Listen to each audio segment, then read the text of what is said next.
Let's look at this week in astrology. June 25th, we have our Cancer sun receiving a square from Neptune. We have some confusion happening. The interesting part is the sun is in Cancer and Aries is speaking to it. And Aries and Cancer, they don't necessarily get along. They can get along, but there's some figuring out that needs to happen. So on this day, we're extremely sensitive, but we can work with that, right?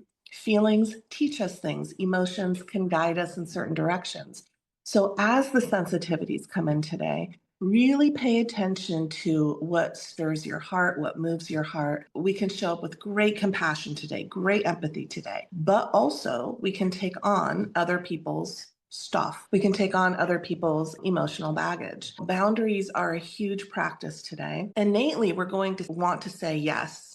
Take from me what you need. How can I show up for you? But we have to check in and see, do I have enough energy for showing up for this other person? Do I have enough resources to show up for this other person? There's a little bit of what I call leaky energy today. And that is this energetic of, our energy valves are just completely open and we can get exhausted easier today. We can feel drained today. So really taking care of ourselves on an emotional level. Our creativity and our intuition is at an all-time high today. So moving more in that direction of things would probably be easier today when the sun is receiving a square from Neptune. Now this weekend, June 27th, we have a big burst of energy. Mars is receiving support from Jupiter. Mars is at its last degree of Taurus. So Mars is at this very exalted, mature, wise degree, the 29th degree of Taurus. And so is Jupiter. Jupiter is in Cancer right now.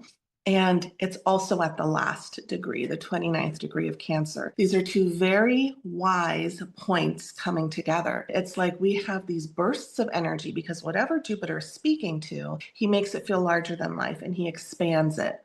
What is he expanding? Mars, our energy, our desires, our goals that we want to go after.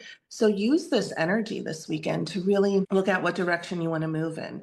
Jupiter is like the wind beneath your wings, and we have fuel right now. Jupiter can also heighten our desires, so we can see something and we want it, and it sort of brings out the steamroller in us, and we just go over anybody and anything that gets in our way. We can accomplish a lot this weekend, but we can also be a little unconscious of risks that we take, and we can be a little bit selfish in the way that we go after it, but we can certainly achieve big things for ourselves. Then on Sunday, June 28th, we have Mars entering Gemini. Now this planet of physical energy, drive, desires is moving into Gemini. And when this happens, we feel this collectively down here on Earth. Energy heightens, energy levels certainly pick up. When he was in Taurus, it was like slow and steady. It was very methodical. It was a lot more calm than Mars generally likes to be. Now he's moving into Gemini and he knows how to operate in Gemini. We can feel the buzzing around us. We get excited around things when Mars is in Gemini. The student in us comes alive and awake. Mars in Gemini, we could feel this as